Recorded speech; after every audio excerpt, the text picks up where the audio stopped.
Esse episódio é um oferecimento Alura, a maior e mais completa escola de tecnologia do Brasil. Ganhe agora 15% de desconto na matrícula e tenha acesso a todo o conteúdo através desse link www.alura.tv/mundofreak. Ou, se preferir, aplique o cupom de desconto MUNDOFREAK tudo junto na hora de fechar a matrícula.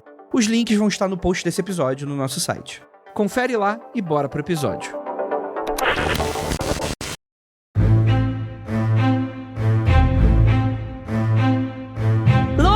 Dias e belas noites, queridos ouvintes! Estamos aqui para mais um Mundo Freak confidencial. Tomamos este lugar e a mulherada veio acender a fogueira. Eu sou Ira Croft e nesse programa tenho aqui comigo ela, a rainha das trevas, Tuba Guerra. Olá, queridos ouvintes, tudo bom com vocês? Vamos aprender um pouquinho mais de bruxaria? E mais uma vez aqui no nosso programa, com o seu livrinho preto, com o seu livrinho de conjuros e com muita sabedoria, principalmente sobre mulheres, bruxaria e tudo mais que vamos falar neste programa, Inês Barreto. Oi, gente, vamos salvar umas pessoas da fogueira nesse programa, em vez de levar elas pra fogueira. E aqui, por último e não menos importante, silenciado deste programa, Andrei Fernandes. Olha, eu acho que isso é machismo reverso, tá bom? Porque é o seguinte, deixa eu explicar pro nosso ouvinte. Eu tô resfriado, eu tô com essa merda, essa voz, que eu não consigo fazer minha apresentação, minha introdução. E aí pedi encarecidamente, Ira Croft, minha sócia que está aqui, né, consegue. E aliás, eu já tô achando que, ó, Mundo Freak já tem uma host aí, em potencial. Quando eu me aposentar semana que vem, que eu não aguento mais gravar, que vai assumir o meu lugar aí, ó. Já está, o bastão já está entregue já. Ainda mais essa voz aqui, eu vou inventar que essa voz continua pra sempre. Enfim, gente. Hoje a gente vai falar de quê? De bruxaria, história e antiguidade. Porque, afinal de contas, a gente tem que descobrir da onde tudo isso veio. E eu vou parar de falar, porque eu tô me incomodando com a minha própria voz. Mas antes, eu tenho um recadinho do Andrei do Futuro pra dar, que com toda certeza inventaram a cura pro resfriado que eu tô. A sorte é que a cura do resfriado não é assim uma coisa tão difícil, né, de inventar. Eu acho até que já inventaram essa parada. Se chama esperar e tomar bastante água. Isso. É.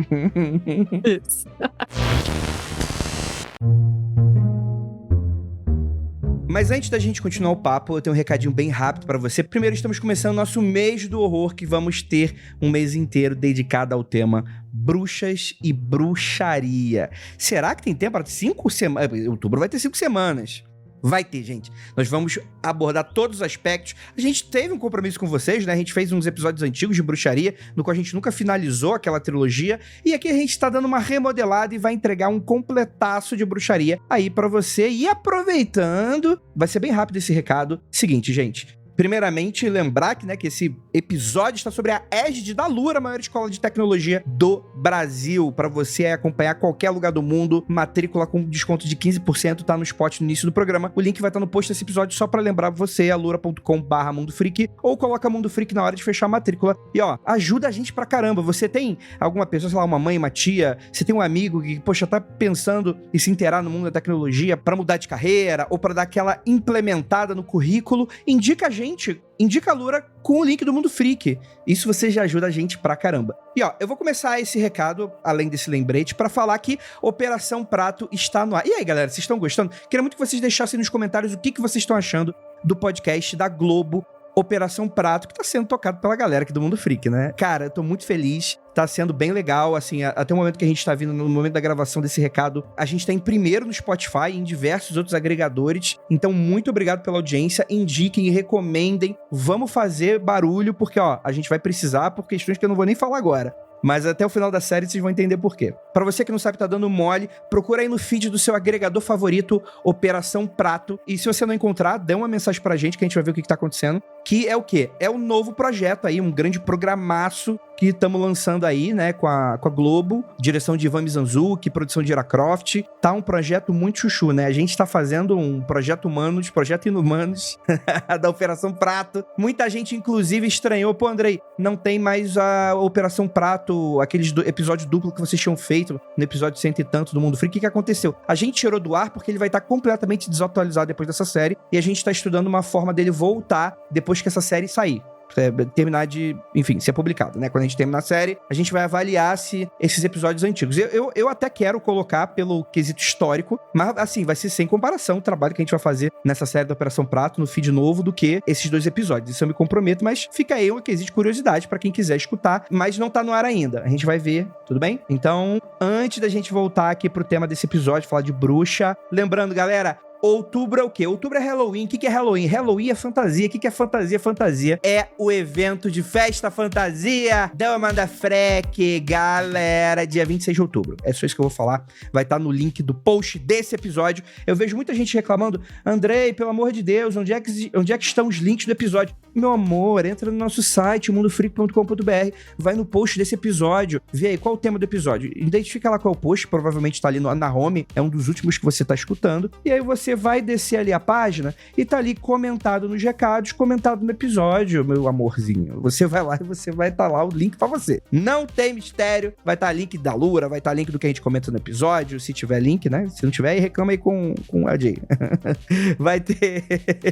Vai ter link do evento ali. Adquira já o seu ingresso, ó. Estamos dispostos aí à lotação da casa, galera. Então, vocês precisam aí dar uma corridinha aí, porque vai ser maneiro. Vai ser maneiro e eu tenho certeza que vocês vão gostar ainda mais do outro recado, que é o seguinte. Falando sobre bruxaria, lá no nosso podcast da Casa do Lado, no Magicando, a gente tá oferecendo o curso de bruxaria de Carol Alves, nossa Black Filipeta. Não é mais Carol Alves, agora é Carol Keller, né? Quem não sabe, tá aí a notícia, né? Bomba. Bomba, bomba, bomba. Galera, pra você que nunca se interessa pelo tema, queria começar de algum lado, Fundamentos da Bruxaria, por Carol Keller, você pode ir lá, agora no link do post do nosso episódio, no Simpla, e adquirir a sua inscrição. Galera, o curso está completíssimo, vão ser 2 finais de semana agora em novembro, início de novembro. Chequem as datas, se vocês podem, e vão lá, porque vai estar muito importante para vocês aí que estão querendo aí um paradigma, querer aprender umas coisas que são de básico para intermediário. Vocês vão gostar, vai ser um momento muito interessante aí para vocês começarem a entrar nesse mundo aí da magia e das loucuras. E para terminar, estamos concorrendo ao melhor podcast do Brasil. Galera, pra você que não sabe, tá dando mole, estamos participando do prêmio MPB. Não a música popular brasileira, mas...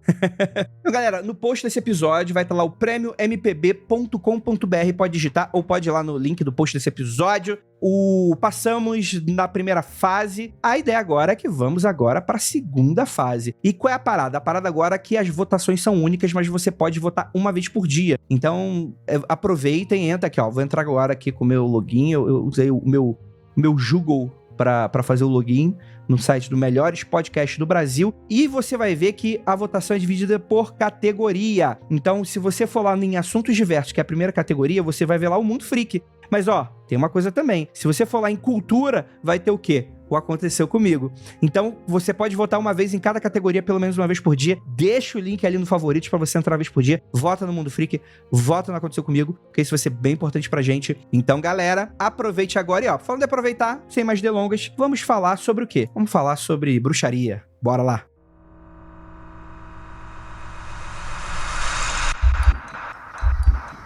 Não há nada de errado com o seu áudio. Adentramos agora através dos seus sentidos. Estamos preparando você para o que vai acontecer nos próximos minutos. Além do que conhece por tempo e espaço, o contato com algo além. Não conte para ninguém e nunca olhe para trás, pois este é Mundo Freak Confidencial.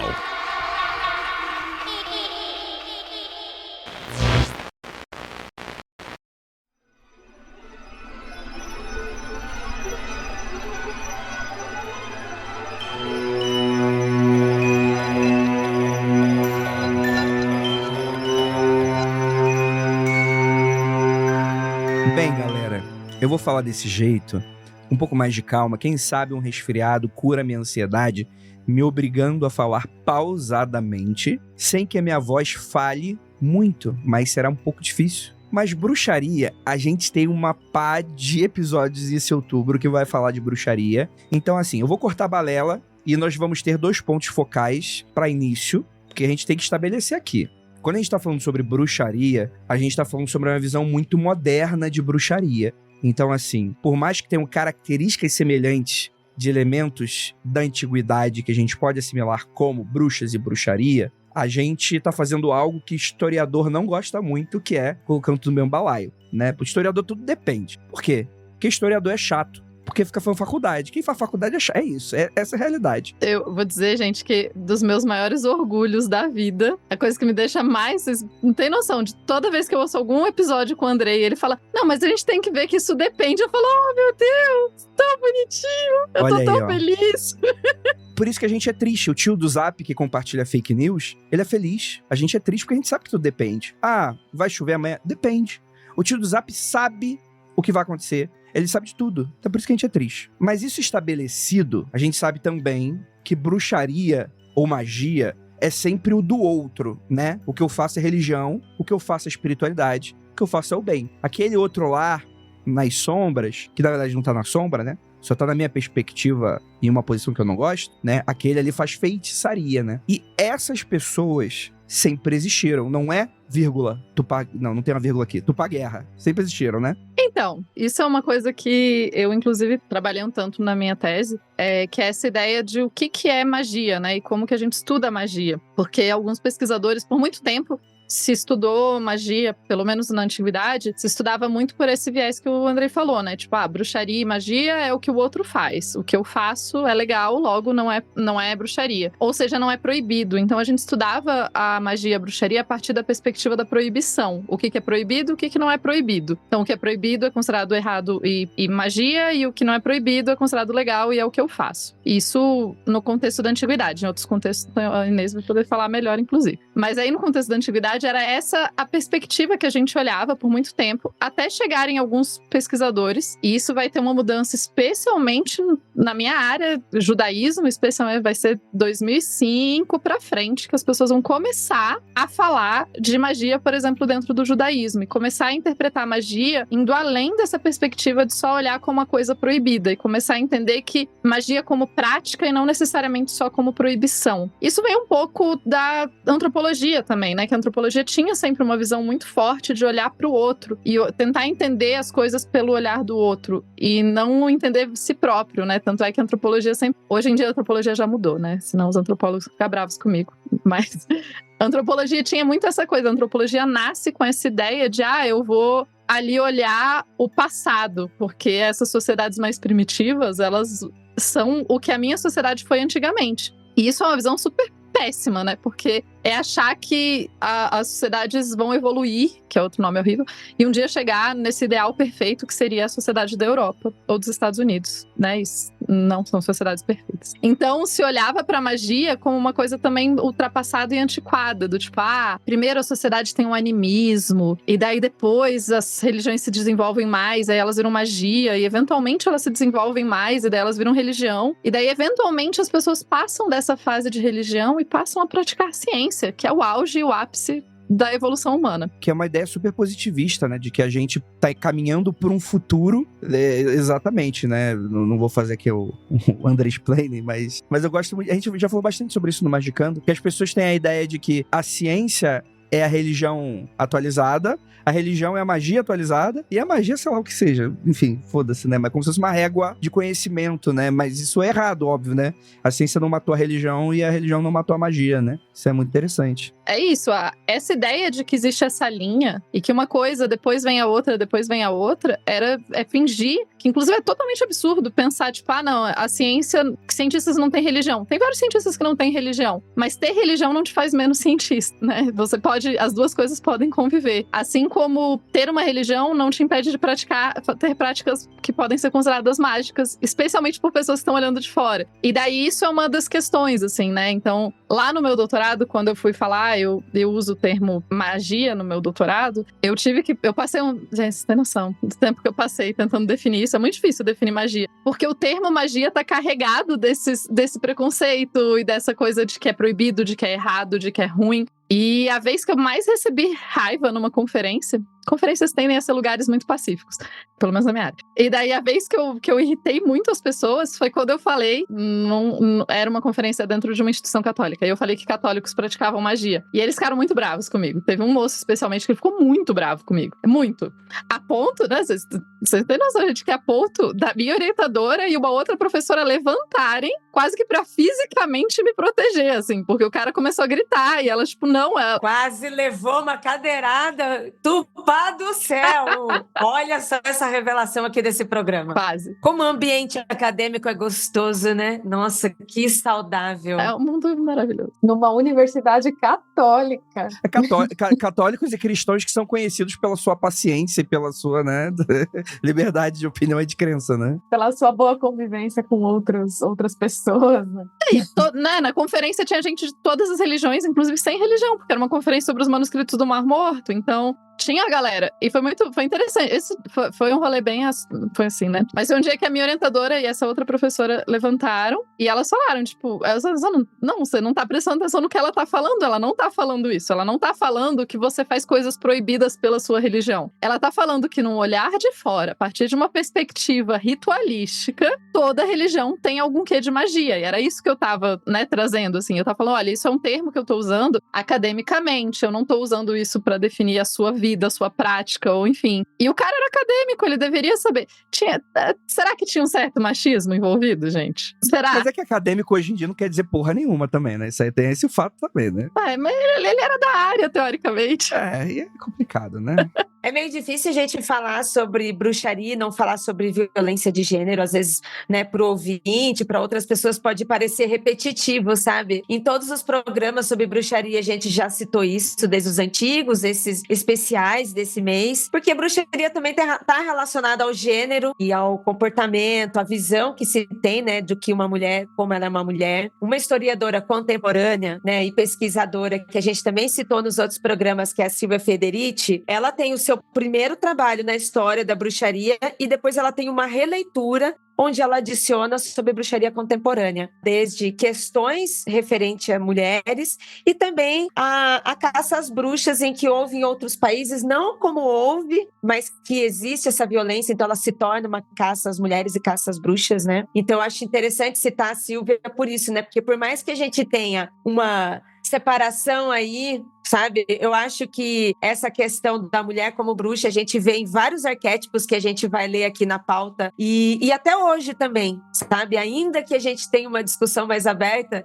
a gente continua vendo esses arquétipos da mulher como bruxa, ou a velha, o nariz todo torto, ou a mulher que é seduzente, está ali para corromper, né, a sociedade e aos homens, né, aos homens santos da sociedade. Os pobres. Não é? E isso é super, tipo, pregado nas igrejas abertamente, né? Então, assim, eu acho que é bom, a gente fala de contemporaneidade, mas não tem como não ligar uma coisa a outra, sabe? Porque elas nunca deixaram de existir, elas só vão mudando. Sim. Então, essas relações todas, né?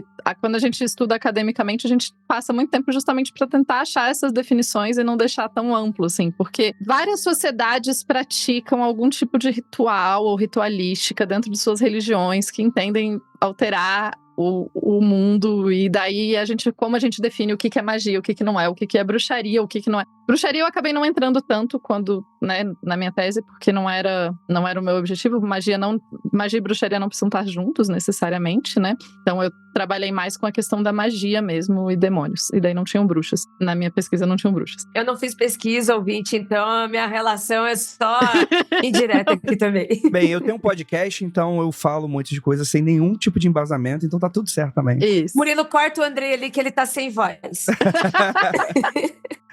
Machismo reverso aí, ó. Minha voz está literalmente sendo retirada. Vamos silenciá-los aqui. Silenciamento masculino nesse programa.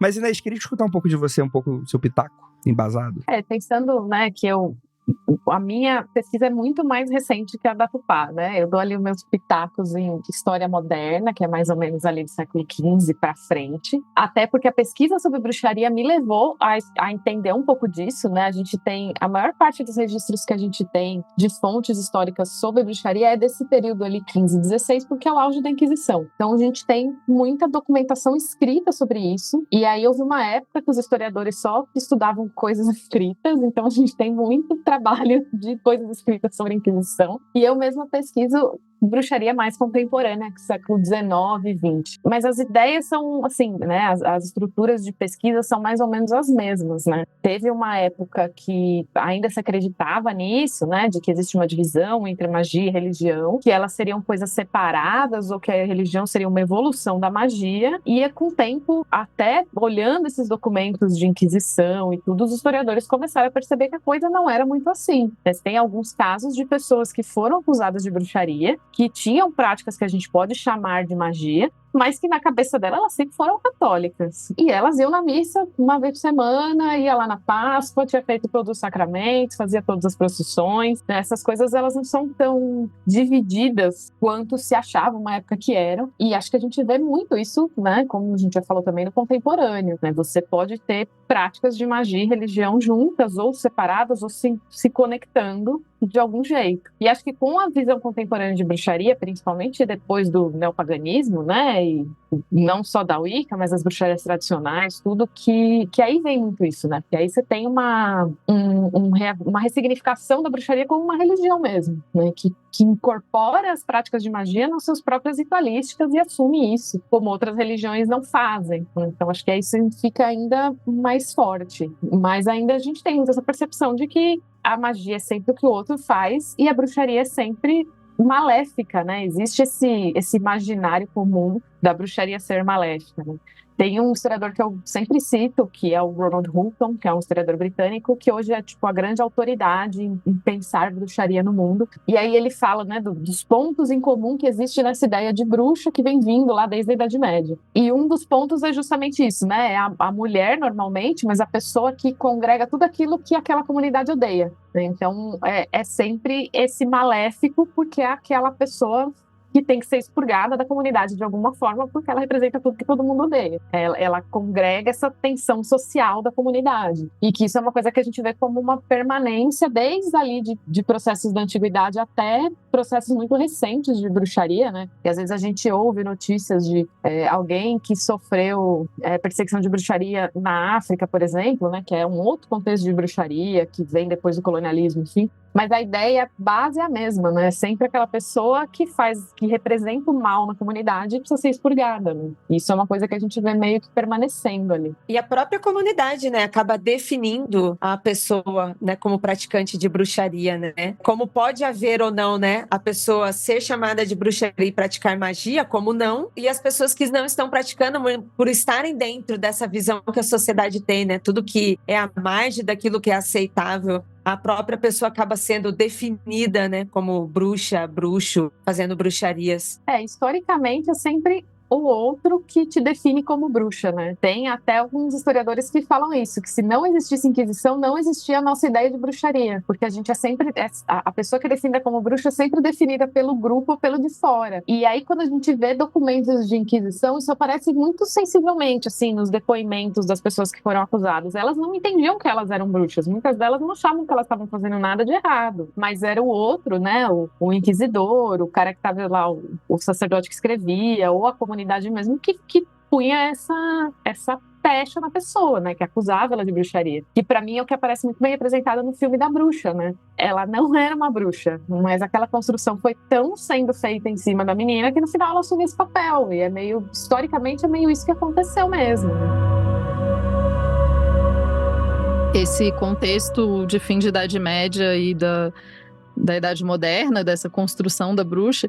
E por isso que às vezes eu sou tão reticente de falar de bruxas na antiguidade, porque esse padrão que a gente pensa em bruxa, ele se aplica mais a partir daí, né? E daí essa ideia de que na antiguidade existiam pessoas que praticavam coisas que não eram consideradas parte do que era aceitável, existiam pessoas que eram acusadas de fazer magia, ou de fazer alguma coisa errada, ou de fazer, por exemplo, necromancia, que é uma acusação bem comum. Mas isso é sempre esse outro, né? Assim, por exemplo, quando a gente vai pensar muita magia. Na antiguidade é um mundo com muita magia. E daí isso é uma questão também que se pensava muito, porque quando se estudava o judaísmo, era comum que o judaísmo fosse estudado... Com muita frequência o judaísmo era estudado separado do contexto mediterrâneo, né? Então, o contexto de Grécia e Roma, e o judaísmo ficava um pouco separado. Grécia, Roma e Egito, então, a gente pode misturar bem mais coisa. É porque Egito, a gente tá falando do período ptolomaico, então o Egito já é um Egito grecificado. Helenizado seria o termo correto, tá, gente? Grecificado, eu só falei pra zoar. Então, mas assim, então você tem um contexto dentro do judaísmo que é parecido aqui, né?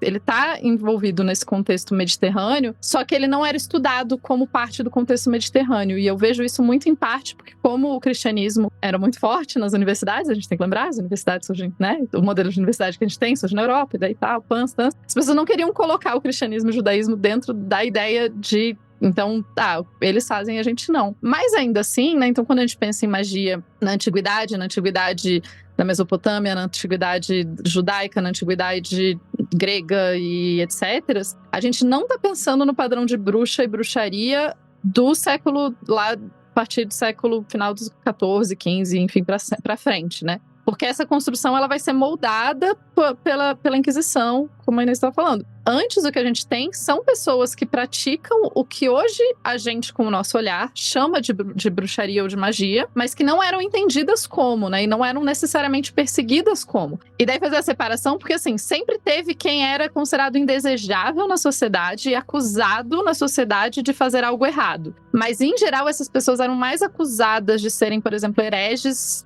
num sentido mais de não praticar a religião da forma correta, do que necessariamente de praticar outra religião. A ideia de ter uma religião que se assume como da magia e pans é uma coisa bem nova. Era muito comum ter um sincretismo maior. Então, as pessoas, elas se entendiam como praticantes daquela religião, e daí elas praticavam aquela religião, mas aí alguém, eventualmente, fala, não, você não tá praticando do jeito certo. E daí ela era acusada de fazer bruxaria. Mas não sei se dá pra pegar um pouco a diferença, né? Assim, porque às vezes parece, quando a gente fala, parece que, não, na antiguidade tinha um culto mágico nos padrões de hoje da bruxaria moderna e que as pessoas se reuniam e tal. Não tinha isso, não tinha. Tinham pessoas que faziam cultos mágicos, tinha, mas não tinha, elas não se entendiam como necessariamente uma religião separada das outras. Até porque o próprio conceito de religião separada não existia, né? Então era... Eu tenho uma provocação pra fazer, mas é até algo complementar, alguma outra coisa complementar que eu ia fazer dessa tua última fala, é que é o seguinte, pelo que eu entendi então, a diferença da bruxaria da antiguidade pra bruxaria do que a gente tem hoje,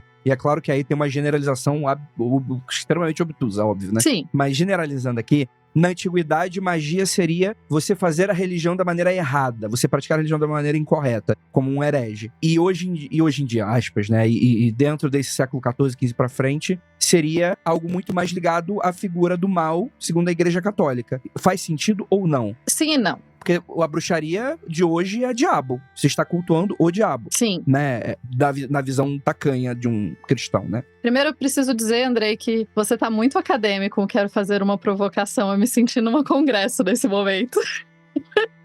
É um clássico da conferência acadêmica, alguém levantar a mão e falar, eu quero só fazer uma provocação. Não, é porque, deixa eu então, inclusive, aproveitar e fazer a provocação, que eu acho que talvez entre no mesmo bolo. Porque, por exemplo, apesar de eu entender o que você tá falando, eu lembro de figuras históricas e mitológicas muito próximas do que a gente tem hoje da figura da bruxa, mesmo você não tendo essa figura diabólica. Como, por exemplo, vou citar a mitologia grega, a Odisseia, a gente tem a presença da Circe, por exemplo, que pra mim é a figura clássica de uma feiticeira. Alguém que pratica magia, parece ser um tipo de prática proibida, parece uma pessoa extremamente temida, em que vivia isoladamente. A presença e características femininas, não dá pra falar feminista, mas femininas eram muito fortes, né? E que o herói grego temia, ou seja, assumia uma postura antagônica dentro da história. Por que a gente não poderia considerar Circe, nesse sentido, uma bruxa próxima do que a gente tem nos dias de hoje? E a gente tem diversas mitologias que tem essa figura, inclusive, muito da mulher, né? Do temor da mulher, que tá no meio da floresta, tá no meio de um lugar deserto, e faz uns rolês ali meio esquisito, transforma de vez em quando alguém em porco. Tipo, é isso que eu fiquei sem entender. Tá.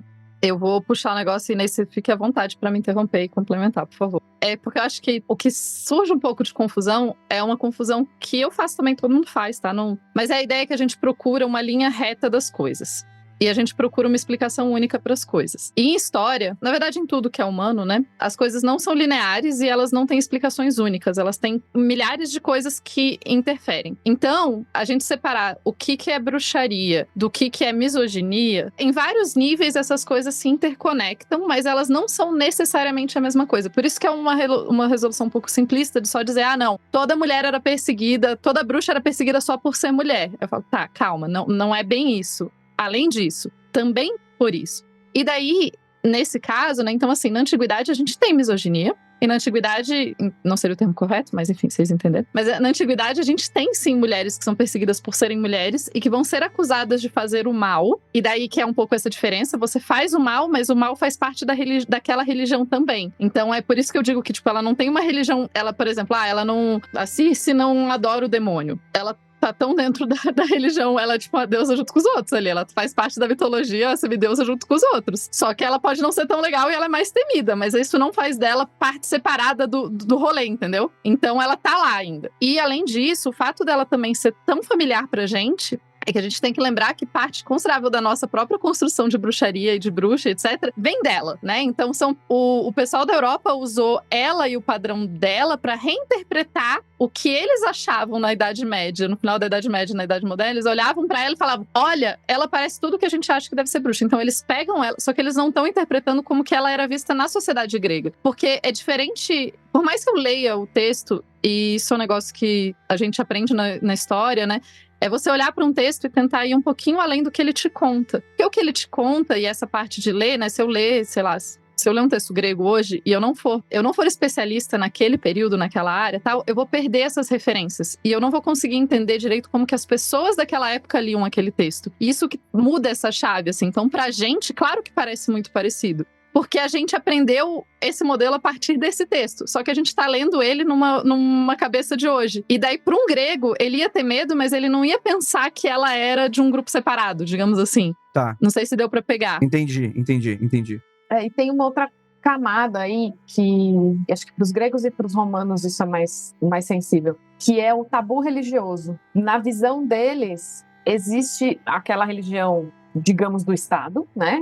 Todo mundo lá tem que cultuar Zeus e Hera, porque são os deuses do Olimpo e eles vão proteger da guerra e da colheita. E aí você tem as suas práticas locais, as práticas das famílias, e tem um certo tabu que é tipo uma linha que você não cruza. Normalmente, essa linha que você não cruza era o culto aos deuses do submundo, que aí a gente tem Hécate, né, que é a mais famosa como a deusa das bruxas, mas você tem Hades, né, que é o deus do Hades, né, do submundo onde estão os mortos, tem Perséfone, até algumas qualidades de Dionísio, né, e aí é uma linha que você não cruza, porque eles estão lá no submundo, eles estão lidando com os mortos, a necromancia, né, que sempre foi uma questão religiosa difícil para todo mundo. Então, a Circe e a Medeia, né, que vai vir um pouquinho depois, elas cruzam essa linha. Elas vão lá chamar por Hécate, para Hécate fazer alguma coisa que dentro daquela sociedade é considerada maléfica. Então elas cruzaram essa linha do tabu, dali para frente você não vai. E aí quando você vai, você é considerada bruxa, feiticeira, aquela que é temida, né? Para os gregos talvez isso seja um pouco menos, mas os romanos durante alguns períodos foram muito duros com isso, né?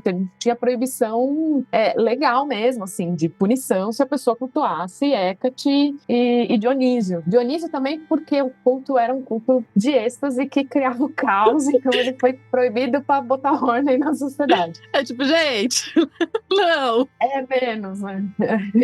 Mas eles tinham muito essa questão do tabu também. Então é isso, não é que essa pessoa ela está fora, ela é entendida como parte daquele grupo e ela podia até ter os ritos comuns do grupo ali, né? As grandes festas, os ritos oficiais, mas ela cruzava uma linha que era mal visto. E aí, às vezes, ela cruzava essa linha, os outros pagavam para ela cruzar, né? E é isso, né, que a Inês falou. Gente, assim, se tem um negócio que a gente encontra em cemitério romano, é tabuletinha de magia. Se tem um negócio assim, então era tabu, mas fazia. Então, assim, a gente sabe que as pessoas faziam, a gente sabe que isso não era uma prática de pouca gente, pelo número de coisas que a gente encontra, de evidência arqueológica. A gente sabe que isso não era uma prática de pouca gente, mas a gente sabe que não era uma coisa que você contaria para todo mundo que você tá fazendo. E essa questão legal, a gente tem processos jurídicos das pessoas sendo acusadas de magia, ou de feitiçaria, ou de bruxaria. Os termos variam da tradução, enfim, de outras coisas. Mas você tem as pessoas sendo acusadas e as pessoas se defendendo. E daí parte da defesa muitas vezes vai ser essa, de tipo, não, mas olha, o que eu fiz não é nada demais, porque o que eu fiz tá previsto, tá? O que eu fiz é feito em tal cidade. E o debate, na antiguidade o debate acontecia, né? Porque você podia ser condenado. Não à fogueira, mas você podia ser condenado. Imagina que hoje você ia no juiz, efetivamente num juiz, falar, oi, tal pessoa fez uma magia contra mim. Aí o juiz ia chamar, daí você ia ter o advogado pra debater se você fez a magia ou não fez a magia. E daí o seu advogado ia falar, não, isso aqui não foi uma magia errada, porque veja, não tô trabalhando com o submundo. Isso daqui, na verdade, eu fiz o que todo mundo faz, enfim. E daí o debate era jurídico nesse sentido pros romanos. Então, por isso que é diferente da ideia lá da Inquisição, de tipo, toda bruxa é errada, ponto. Não, dos romanos é assim, não existe você ser bruxa, existe você praticar coisas tão erradas. Bruxa não é uma identidade, assim, nesse sentido. A Ira tá tentando falar, mas a internet dela não tá colaborando. Vamos fazer uma necromancia pra Ira aqui. Vem, Ira. Quem que fez magia? A gente pode fazer um tribunal pra saber se quem que fez magia pra calar a Ira. E daí isso mexeu no submundo? Como eu não sou mulher, não fui eu. Então... não, isso não tem... Então, tem essa outra questão aí. A bruxaria e a magia na antiguidade, ela não necessariamente está associada ao feminino. Embora ela tenha uma associação com o feminino, você tem muito bruxo e muito mago, e muita gente, muito homem que faz. Inclusive, é que eu não lembro agora o processo específico, mas o processo romano que eu usei na minha tese era um homem, não é uma mulher. E homens também eram acusados e tal. E é muito interessante, assim, porque vocês sabem quem que era a galera ali no século I, II e III, que eram considerados os grandes bruxos do mundo, né? Do mundo mediterrâneo. Sim, é algo que eu converso sobre isso todo dia, Tupá. Com certeza eu sei sobre isso. Isso, espero que você converse sobre isso. Tá na boca da criançada. A galera que era considerado os bruxos eram judeus, especialmente os exorcistas. Você falar com um judeu, tipo, não, tô precisando de exorcista. Fala com o judeu, que os judeus, eles eram considerados a galera que entendia mais do Paranauê, assim, então... O que parece algo muito conveniente pro demônio espalhar, né? Tipo, não confio no seu exorcista, né? Né? É fascinante, né? E daí, o que a gente tem pra saber dessas práticas da antiguidade, isso que é uma das críticas, em geral, dos estudos, é porque é muito fácil a gente estar aqui como historiadora falando, era assim, não era assim, mas como que a gente sabe dessas coisas, né? Da onde que a gente tira era assim, não era assim? E a gente tira isso, sei lá, como eu falei, dos processos jurídicos. Mas aí eles não estão falando, a gente não tem alguém falando, é super legal praticar isso. A gente tem pessoas falando, olha, isso daqui é legal praticar, isso daqui não é legal. Legal até em termos jurídicos. A gente tem o que a gente chama, às vezes, de matéria mágica, né? A gente tem vestígios arqueológicos que sobraram dessas magias. Então, a gente tem as tabuletas de cemitério, a gente tem as tigelas mágicas, que eu adoro, que são tigelas que, especialmente, já é um pouquinho mais pra frente, mas eram umas tigelinhas com magia escrita, que era enterrada embaixo da casa, isso é bem comum no Mediterrâneo. Você tem muitos tipos de magias, assim, de proteção, e de outros tipos, em geral, amuleto tem muito amuleto. Então, a gente vai juntando todas essas pequenas informações e a gente vai tentando construir, meio que a partir de probabilidade, inclusive, né? A gente vai pensando o que é mais provável que acontecesse nesse período, a partir disso que a gente tem. E é assim que a gente vai construindo. Algumas culturas a gente tem mais coisa, outras culturas a gente tem menos coisa. Então, de algumas a gente vai falar mais, de outras a gente sabe falar menos. Especialmente as que deixaram coisas escritas e materiais arqueológicos são as que a gente tem mais facilidade de poder falar, porque a gente tem mais de um tipo de coisa para analisar, né? Então, por exemplo, o pessoal que estava ali na Península Itálica antes dos romanos, a gente sabe pouco. Por quê? Porque eles não escreveram nada. Aí dificulta a nossa vida, né? E uma parte das coisas deles, os romanos construíram coisas em cima e também a gente não tem vestígio arqueológico, né? E daí dificulta a nossa vida. Mas, por outro lado, a gente tem lugares que a gente tem muita coisa, tipo a Mesopotâmia. Eles têm bibliotecas inteiras. Então, facilita muito o nosso entendimento. E daí é por isso que a gente sabe mais de alguns lugares e de outros menos. E daí junta com outro problema, que é um problema contemporâneo, que é qual governo que bancou mais historiadores para estudar esses períodos. Que isso também faz muita diferença pra gente saber, tipo, de onde a gente sabe mais, de onde a gente não sabe menos. Um exemplo de mago da antiguidade é o próprio São Cipriano, né? Que eu sempre falo. falo, porque é o tema da minha pesquisa, mas ele já está ali no finalzinho da Antiguidade, né, quando os romanos já ainda não estavam, o cristianismo não era a religião oficial do Império ainda, né, é que assim, o São Cipriano provavelmente não existiu. Mas se ele tivesse existido, ele teria sido morto em 258 depois de Cristo.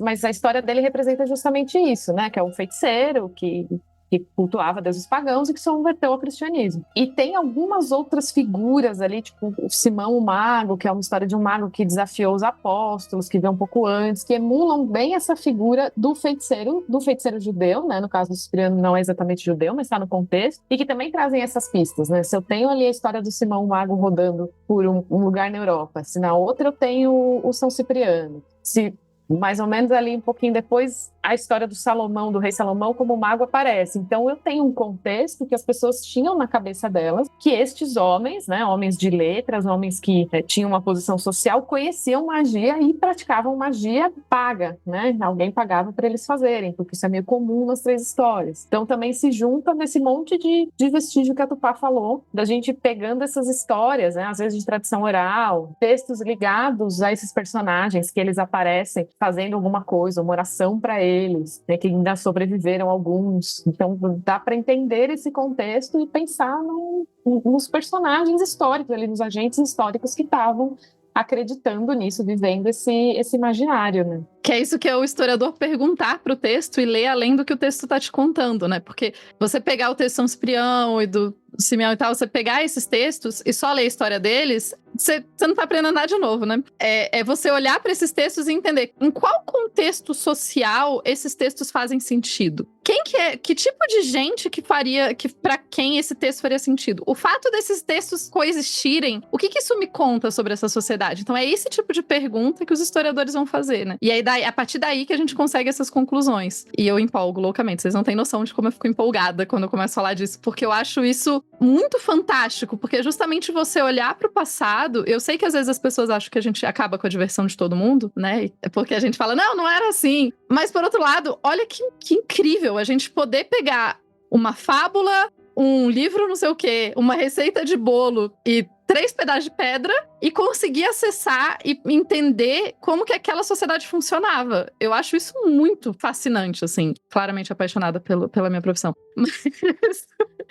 E daí, essa coisa da magia, né? Essa coisa de ser tabu, e da bruxaria ser tabu, e da bruxaria na antiguidade, como que ela funcionava e tal, não é só o Império Romano, e não são só os romanos que vão tratar isso legalmente. Na verdade, boa parte das sociedades, que a gente chama ali do crescente fértil e tal, vão tratar disso legalmente. O Código de Hammurabi fala disso legalmente, né? Então a gente tem na Mesopotâmia essa questão. E daí a gente tá falando aí de 2.000 anos antes da Era Comum, ou seja, 4.000 anos atrás, mais ou menos. Então, há 4.000 anos atrás, tinha gente preocupada com esse Paranauê. Tinha gente preocupada. Tá, gente, e quem pratica a religião além dos limites que a gente acha aceitáveis para essa religião ser praticada? E quem que tá indo falar com a galera do submundo? E quem que tá indo? Então, o que acontece nas religiões é que elas vão começando a decidir quais são as práticas aceitáveis e tudo que é praticado, que às vezes já era tradicionalmente praticado, mas não tá dentro do conjunto que é considerado aceitável, vai sendo considerado errado, né? E a gente tem perspectiva disso, inclusive, na Bíblia, quando a gente tem a ideia da necromante, né? A história da necromante, ela claramente, tipo, quando você lê a história da necromante, que o rei Saul vai falar com uma necromante, né, e tal. Então, assim, o rei Saul procura uma necromante. O que isso diz pra gente? Quer dizer que naquela sociedade necessariamente tem que ter uma necromante. Se não existissem necromantes naquela sociedade, o rei Saul jamais teria podido ir procurar uma. Afinal de contas, se você pergunta onde eu posso encontrar uma necromante e falar o que é uma necromante, não foi o caso, né? Exato. Né? Se ninguém soubesse o que era necromante, ele não podia falar com a necromante. Então, assim, só esse texto já diz pra mim que necromancia era um negócio que rolava. E daí ele leva uma bronca por ir.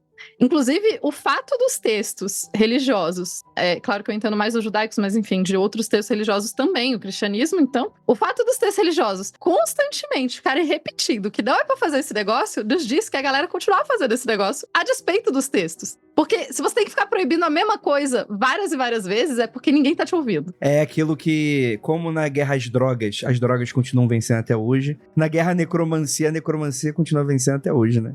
Isso, a bruxaria também, né? É exatamente isso, assim. E é isso que a gente consegue ver na antiguidade, né? Então a gente tem, na minha tese eu falo isso, É um pouco assim, mas eu diria que quase toda religião, eu vou colocar o quase porque historiador não gosta de falar toda, mas quase toda religião tem algum tipo de prática mágica dentro do seu rol de práticas. E dependendo do período que essa religião vai se desenvolvendo, né, essa prática pode ser considerada ok, ou ela pode ser considerada errada, e daí ela vai ser colocada na lista de bruxaria. E daí isso flutua também. Tem práticas que são aceitáveis por um tempo e não são aceitáveis depois. Tem práticas, gente, no Brasil, que os brasileiros acham super de boa católico normal, que para outros países seria muito absurdo. Então, assim, depende da sociedade. O que é considerado bruxaria ou não, depende, como a Inês falou, de quem tá olhando. E não de quem pratica. Se tem católico hoje que acha absurdo o que o Papa tá falando, acredito eu que todo o resto do mundo olharia pro católico brasileiro e falava: caralho, que porra tá acontecendo aí, né? Eu gosto muito dos católicos corrigindo o Papa no Twitter. Isso é sempre um momento fantástico, assim. Do tipo... Minha senhora, o cara lê esta merda a vida fucking toda, todo dia, até hoje e toda hora. Ele é o Papa. Você tá discutindo com ele. Em 1800 e pouco, a Igreja da Senhora decidiu que esse cara era infalível. Então, assim, sinto muito. Inclusive, isso é interessante, viu, gente? O Papa não era infalível antes. Ele é relativamente recente, essa coisa do Papa falar as coisas que a gente tem, que ele que tá certo. Não, e, tipo, ele é a voz de Deus. Se Deus falou aquilo, você tem que seguir, né? Não adianta discutir com ele no Twitter. É Deus que tá falando, sabe? Parem de discutir com Deus no Twitter. Bom, ninguém pode discutir no Twitter mesmo. As senhorinhas brasileiras não estão mais discutindo no Twitter. Eu acho fascinante entender e pensar né, quem que é julgado de bruxaria e tal. E daí que entra um pouco essa coisa que, né, tem uma perseguição a mulheres, tem, porque são pessoas, tipo, a acusação de bruxaria muitas vezes vai acabar sendo claramente uma acusação política, porque é tipo, quem eu não gosto, e daí se essa pessoa não tem amigos poderosos o suficiente, juridicamente ela pode acabar se ferrando no processo. Mas não quer dizer que existe... O padrão do que é considerado bruxaria varia. Mesmo nos textos escritos que a gente considera que são muito organizados, né? Então, eu uso a Bíblia porque a Bíblia é um bom exemplo disso, né? Você tem um cânone, você tem ali, onde o Testamento diz, não pode necromancia. Tá, mas o que é necromancia? Né? Qual das práticas que é efetivamente considerada necromancia? E isso tem uma certa variação ao longo do tempo. Deixa eu fazer uma pergunta, Tupá. Comer o corpo do seu salvador é considerado... Não, desculpa. Hoje eu tô muito anticristo. Desculpa, gente. Foi mal. Não, isso é sacrifício. É diferente de necromancia. Entendi. O nome disso disso agora é isso, né? Então tá bom. É diferente. Na minha época era outro nome isso aí. Comer mortos não é necessariamente necromancia. Necessariamente. De vitorianos e múmias. Eu ia fazer uma piada muito horrorosa. Então, por favor, continue. Mas é assim, então, tipo, por isso que não dá pra gente definir o que é bruxaria em todas as sociedades pra sempre. Porque bruxaria varia de todas as sociedades. Varia na mesma sociedade. Varia na mesma sociedade de um país pro outro. De um lugar pro outro. E daí fica semi-impossível. Daí você fala, então, pra que a gente tá ouvindo um podcast de bruxaria? Deixa pra lá, essa gente doida fica enchendo o saco. Mas a despeito disso, né, tem padrões que a gente consegue observar. E é por isso que, academicamente, nós acadêmicos vamos falar assim, olha, no meu trabalho eu estou considerando bruxaria isso daqui, e daí é isso daqui que eu vou chamar de bruxaria, e eu vou avaliar esse negócio aqui. Aí vem outra pessoa e fala, eu não concordo 100% com você. Você fala, tudo bem, a vida é assim. Nós acadêmicos, a gente tá tudo bem da gente discordar, a gente sobrevive bem com isso. A despeito de eu ter falado que uma vez tretaram comigo, mas foi uma vez só. Eu já fui em muitas conferências, só uma vez que a galera tretou. Em geral, todo mundo, tipo, fala sim, não. A pessoa pode, inclusive, não concordar comigo e falar, muita gente não concorda. Falar, acho que você tá vendo magia além do que precisa. Eu acho que não devia ser entendido magia assim. E daí a gente tem um debate acadêmico, tá tudo certo. Mas, então, é muito difícil a gente olhar pra antiguidade como um todo e dizer, quem que é bruxa na antiguidade? Qual período? Agora, em todas as sociedades existiram práticas religiosas que eram consideradas tabu e que eram consideradas proibidas? Provavelmente, né? E daí são essas que a gente chama de bruxaria, talvez.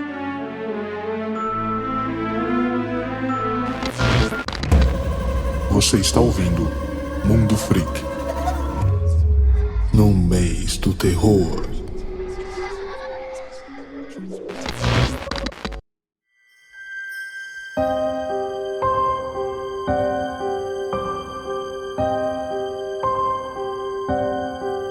Vamos dar um pulo no tempo, vamos falar um pouquinho de Europa, Vamos. porque essa é a parte histórica da bruxaria, e é claro que a gente vai ter que começar a falar de Europa. Eu queria puxar a Inês. Inês, defina o mal. Sacanagem.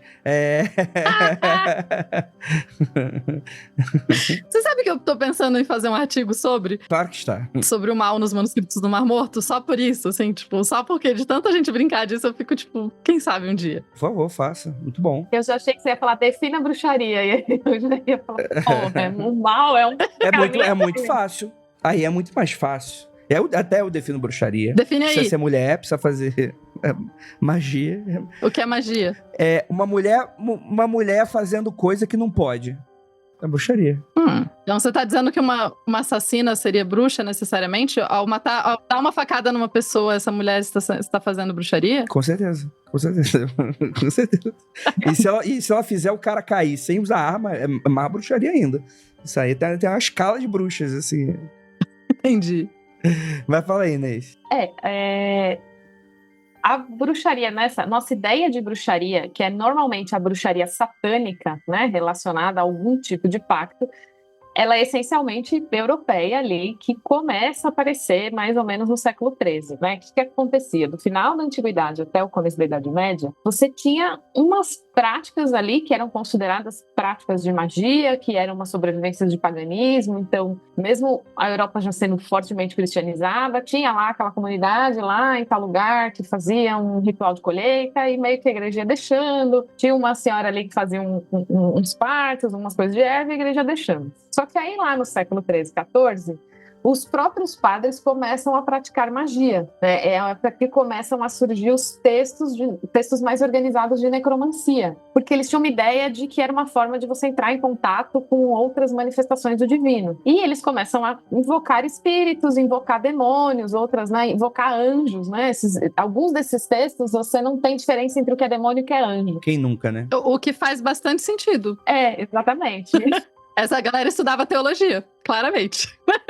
Textos de origem islâmica, que depois vão passar para a Europa, não tem muito essa definição, porque dentro da visão islâmica mais tradicional, você não tem exatamente o que é um demônio. Tipo, são inteligências. E aí a inteligência, ela pode ser de cima ou de baixo, entendeu? Não tem essa diferença. Só que a igreja olha para isso falando, esses caras estão passando do limite, eles estão começando a invocar morto, a invocar demônio, e a partir daí que a igreja vai considerar toda a magia demoníaca. Durante um tempo, nesse período, você tinha uma discussão do que era magia natural, que era essa prática de magia até, né, com textos escritos, mas também das chamadas, que vão ser chamadas bruxas depois, que era usar os elementos da natureza para chegar a um determinado fim, naquela ideia de que você, né, na ideia ali que está tudo integrado, né? Uma determinada erva está integrada com determinada hora do dia e com um planeta que tem que estar numa posição tal, e se você colher ela nessa hora, ela vai te curar de alguma coisa. Isso é magia natural. E a magia demoníaca, que era a invocação de mortos e demônios. Para a igreja, depois que os padres começam a passar um pouco ali do limite e invocar demônios, tudo vira magia demoníaca. E é aí que a gente começa a ver a criação dessa ideia de uma bruxaria satânica. Nesse momento, a igreja está tentando se unificar, tem um monte de interpretações do catolicismo acontecendo na Europa, que vão ser o que a gente chama de heresias medievais, e a igreja precisa de algum mecanismo para limar essa galera e ter os seus cânones, né? E aí essa ideia de bruxaria entra entre as heresias, que eles vão entender que bruxaria é um culto ao demônio, e aí que nasce a ideia do sabá, né? Das mulheres que se reúnem, que cultuam o demônio, que reza o Pai Nosso ao contrário, toda aquela coisa. Vai entrar nesse contexto das heresias e aí abre a brecha para a Inquisição entrar, né? A Inquisição, na verdade, ela é um organismo que é criado para combater desvios da fé. Então, não é só para a bruxaria. Ela vai combater muito fortemente essas heresias, essas outras interpretações e até outras coisas, por exemplo, homossexualidade. Eu acho muito bom que eu tenho um amigo que é pagão, né? De neopaganismo, etc. Ele era do grupo de pesquisa comigo e tal. A gente zoava, às vezes alguém falava, isso é heresia. Ele falava, tô fora de jurisdição. Esse rolê aí, vocês só podem aplicar para outros cristãos. Eu tô fora de jurisdição, gente. Vocês não podem me condenar. E isso, na Inquisição, vai ser uma questão, né? Tipo, se você é judeu, a Inquisição não vai atrás de você. A Inquisição vai atrás de você quando você se converte ao cristianismo e continua praticando o judaísmo. Tem um pequeno detalhe que todo mundo foi obrigado a se converter, que daí, né, assim... Tem aquele automático, né? Se você é judeu morando nesse país, agora você é cristão. A partir daí eu posso te perseguir. É apenas é um detalhe jurídico muito pequeno. Detalhe jurídico, imagina. Mas eu gostei muito dessa tua fala no início, Inês, sobre essa questão do Islã, porque assim, né, o Islã, ele tem um estigma hoje muito forte, né, e que, enfim, se multiplicou muito depois do 11 de setembro em si e tal. E é muito complicado falar sobre o Islã sem a gente ter que atravessar isso por todos os processos históricos no qual o Ocidente está lá invadindo para tentar roubar petróleo e colocando pessoas extremistas, porque é mais fácil controlar pessoas extremistas para roubar o petróleo do que pessoas que, né, sabem o que estão fazendo ali no rolê todo. Enfim, não vou resolver o Oriente Médio aqui na minha fala. Mas a questão é que é muito interessante porque muitas vezes algumas pessoas falam que como se a Idade Média tivesse preservado textos e que essa grande... A gente sabe que não existe uma Idade das Trevas e tal, né? Mas é como se tivesse um lapso e do nada, olha, gente, tem uns livros aqui dentro das igrejas, então a igreja preservou. Quando, na verdade, a galera do Oriente Médio e do Islã preservou uma boa parte do conhecimento europeu pré-Idade Média, né? E aí houve um retorno para a Europa nesse sentido. Isso é algo que pouca gente fala nesse sentido. Porque a gente fala que a matemática hoje que a gente pratica é uma matemática árabe, né? São o indo-arábico, né? Não sei dizer porque eu sou podcaster, né? Se eu soubesse, eu tava na academia. Mas tô gravando um podcast. Mas eu acho isso muito interessante porque a visão dessa galera não é a visão de um extremista radical. A visão da galera nessa época era a visão de alguém que tentava por algo muito parecido com o que a gente conhece hoje como ciência, entender o mundo, né? Em algum momento virou-se uma curva ali que deu errado. Isso é até interessante como alerta também pra gente, né? Em algum momento a gente pode virar uma curva também ali e dar errado também. Mas isso é legal porque, né, suscita um pouco aquelas discussões que a gente tem no Magicando sobre Daimon, grego, talvez ter virado uma corruptela do Dijin, né? Do gênio, né? Que também tem aquela coisa do Genius Loci do romano também, né? E é muito interessante, né? Porque é uma galera que tinha uma cultura muito rica relacionada a essa parte esotérica, religiosa, espiritual, nesse sentido, né? E eu acho que, enfim, eu não vou arriscar falar muito sobre mais do que isso, porque imagino que vocês talvez também não muito, né? Para além das suas questões, mas isso também é muito interessante, porque também tem práticas de bruxaria, aspas, também pro Islã, né? Isso é muito interessante, né? Tem regiões ali de culto a djinns que do Islã não tá podendo deixar isso aí não, tipo, e a galera faz na maciota ali, né, então isso é muito interessante. A gente tem um grimório que é relativamente famoso, que chama Picatrix, né, Picatrix, a tradução dele é latina, né, porque a gente esquece que a Península Ibérica foi islâmica por muito tempo, né? A gente tem uma influência árabe no português muito grande. A música portuguesa é muito influenciada pelo árabe, a espanhola, né? Tem aquela parte sul da Espanha, até hoje a gente tem todos os monumentos árabes, né? A gente teve uma influência muito grande na Península Ibérica. A gente não chama óleo de oliva, né? O português fala azeite, né? Exato, né? A gente tem almofada. Vocês viram esses tempos o pessoal fazendo, tipo, uma pessoa de Portugal, uma pessoa falando árabe, e tipo, né, o alcade da cidade, né, que o pessoal usa na Espanha ainda, tipo, prefeito. Só um detalhe nisso que eu acho que me irrita muito quando as pessoas falam, tipo, porque a Europa cristã... Não, o mundo cristão da Idade Média, o mundo cristão hoje, assim, você tem o cristianismo aumentando, mas tem a Península Ibérica toda islâmica, você tem toda a parte ali da Rússia pra lá, todo mundo pagão, a Inglaterra pagã também, então, tipo, cristianismo, sei lá, era um pedacinho, gente. E, claro, na Constantinopla, que daí tá dominando uma outra galera. Não, e a presença judaica ainda grande, né? Aquela região da Lituânia só foi ser cristianizada no século XIV. Então, tipo, tinha muita coisa ali, além de cristão branco na Idade Média. Então, e aí, voltando para essa história do Picatrix, ele é um grimório, né? Um grimório de amuletos astrológicos, né? Ele ensina a preparar amuletos, que são anéis ou outros tipos de materiais, para você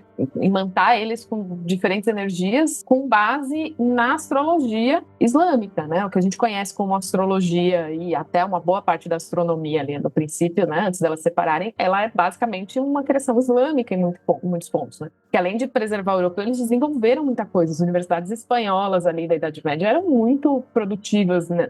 Nisso que a gente chama hoje de ciência, num momento que estava começando a se criar uma ideia de ciência, né? E aí o Picatrix em árabe chama Gayat al-Hakim, se eu não me engano a tradução é alguma coisa dos sábios, a luz dos sábios. E aí vai para a Espanha como Picatrix, vai ser traduzido para línguas latinas e vai correr muito a Europa. A gente acha até hoje traduções em português mesmo do Picatrix, que é um grimório diretamente islâmico. E essas práticas mágicas islâmicas vão influenciar muito a Península Ibérica. Depois, né, Portugal um pouco menos, porque eles viram cristãos antes, né? Eles expulsam, eles fazem a guerra com os islâmicos antes. Mas influencia muito as práticas espanholas, né? A visão espanhola. E muitos grimórios vão beber muito de grimórios islâmicos. Essa história das inteligências dos djinns, por exemplo, é isso.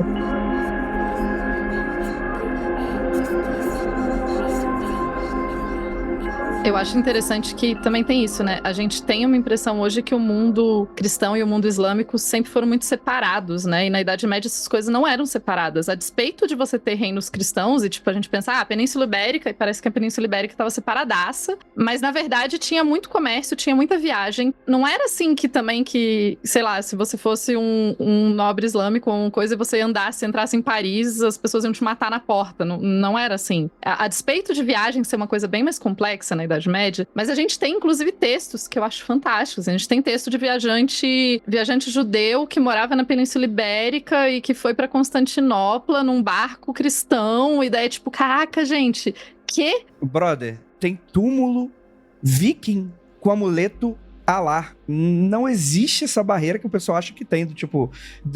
hoje em dia tudo é lacração, né? Você pega aí um Assassin's Creed, pega um Viking, tem um negão lá, e o pessoal acha que era isso. Tipo, como não tem avião, a galera não viajava. Sendo que, porra, bicho, tem uma esfinge que é um negócio grego na porra do Egito, né, caralho? Tem um monte dessas caralho, né? E esses conhecimentos, eles se intercalavam e interconectavam. Então não dá pra gente dizer que, tipo, o conhecimento islâmico era separado necessariamente. Tipo, tinha trocas de intelectuais também, e tinham trocas tanto trocas nesse nível de intelectuais, quanto trocas do dia a dia da galera, né, que fazia a magia ali do dia a dia. E daí, na antiguidade, acontece a mesma coisa. Porque você tem daí, tipo, sei lá, você tem um amuleto que cita deuses de várias religiões juntas. E daí 3 línguas. E você fica, quê? E é isso, tipo, a galera tava praticando o que dava e misturava tudo que era possível. Então, essa divisão muito certinha não acontecia, né? É muito legal, assim, pensar nisso, assim, entender como que essas interações... Eu fui pra Istambul esses dias, né? O que é muito surreal, eu ainda acho surreal. Desculpa aí, foi mal, aí. Eu fui pra Jacarepaguá. Eu fui pra Istambul.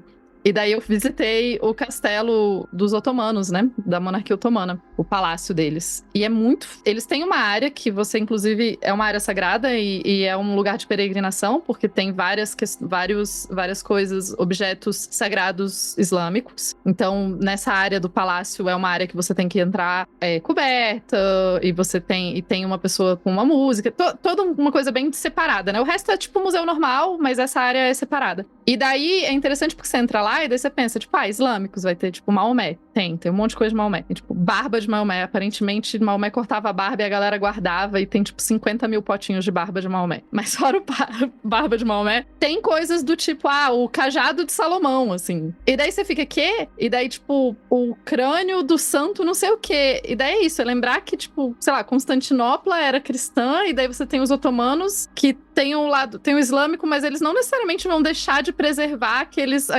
aquelas coisas que vêm da outra religião, e daí vai tendo umas misturas, assim. Então, é pra gente, né, parar de achar que a separação é tão certinha. E eu tava estudando esses tempos sobre arqueologia medieval em Portugal e na Espanha, na Península Ibérica em geral, mas especialmente em Portugal, tem uma questão muito importante, que é o fato de que durante a ditadura, tanto Franco quanto Salazar, né, essas duas ditaduras, eles vão não só desencorajar, como eles não vão financiar e vão fazer questão de esconder qualquer pesquisa arqueológica que lide com o período islâmico desses dois países. Então, porque tá se construindo, né, nesse começo, a ideia de Portugal e da Espanha medieval baseado em Cavaleiro Castelo. Então não é pra ter islâmico junto. Então eles chegaram a destruir sítios arqueológicos, ou não pesquisar, ou não escavar, porque... ou então na Espanha, que tem 50 mil mais textos que não eram estudados e que estavam lá guardados. Então, pensa como é recente. A gente tem toda uma historiografia super recente desses lugares, que agora que tá começando a entender a Idade Média na Península Ibérica, porque senão, antes não queria se estudar, porque não é pra dizer que a gente era islâmico. Não, em Portugal eu fui uma vez em Conímbriga, que é uma cidadezinha... É uma ruína romana muito perto de Coimbra, né? Mas quer falar, é tipo Coimbra do Mal, assim? É a Coimbra alternativa. Nasceu ali, depois eles foram, sei lá, não dá 30 quilômetros de Coimbra. E lá tem ruína de todo mundo, né? As mais antigas são dos lusitanos, né? Que era o povo celta, que habitava ali, tem dos romanos e dos visigodos que vieram depois. E aí tem essa narrativa da ditadura lá, né? A ditadura do Salazar, eles valorizavam essa ideia romana muito inspirada no Mussolini de trazer isso para os portugueses também, né? Olha, os grandes romanos também tiveram aqui e tal. Puxaram um pouco para os lusitanos, mais menos. E aí tem um negócio bizarro, que tem uma parte que foi feita pela Universidade de Coimbra mais recentemente, super bem restaurado, super legal. E tem um negócio bizarro que o Salazar tentou construir ali um anfiteatro romano de novo. E aí eles quebraram, assim, tipo, um paredão, fizeram uma parte, fizeram umas coisas, tudo por cima de outras ruínas romanas e lusitanas. E é muito bizarro, essa parte é muito bizarra, porque é bem essa coisa da ditadura do tipo, não, a gente tem que se ligar aos romanos, né? A gente tem que mostrar a grandiosidade. E quando, até hoje, assim, você vai em algumas, lógico, algumas regiões tiveram menos presença islâmica, né? Conforme você vai subindo pro norte de Portugal, a presença islâmica é menor mesmo. Mas tem lugares que a narrativa islâmica tá apagada, assim. Agora, mais no sul, que nem em Lisboa, você já sabe que alguns sítios arqueológicos eram pontos islâmicos que foram dominados por cristãos, mas você vai, tem lugares que até hoje tá ali os romanos, os godos, os lusitanos deixaram menos vestígio, mas se você passar ali no museu, você nunca vai saber que ali foi um povoado islâmico. Você sabe que lá era um povoado islâmico. Até hoje a gente vê ainda nessa narrativa de construção da história do país que em Portugal isso ainda não aparece muito, assim. Na Espanha eu acho que é um pouco menos, porque também não tem muito como evitar em algum lugar, isso é muito na cara.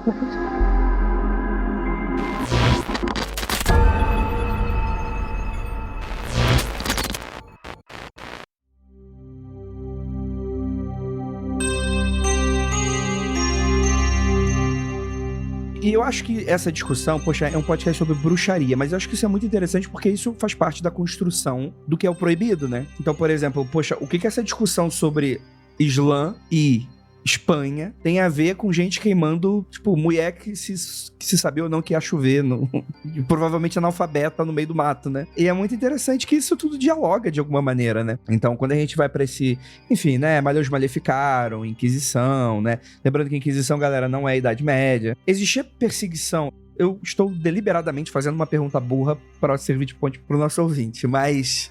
Chama-se apresentador, continue. Obrigado, papo. Ensinar o meu trabalho. Tupas Planning. Mas existia perseguição antes da Inquisição? Existia perseguição na Idade Média? Há uma bruxaria? Existia. A Inquisição mesmo, ela é formada ainda durante a Idade Média.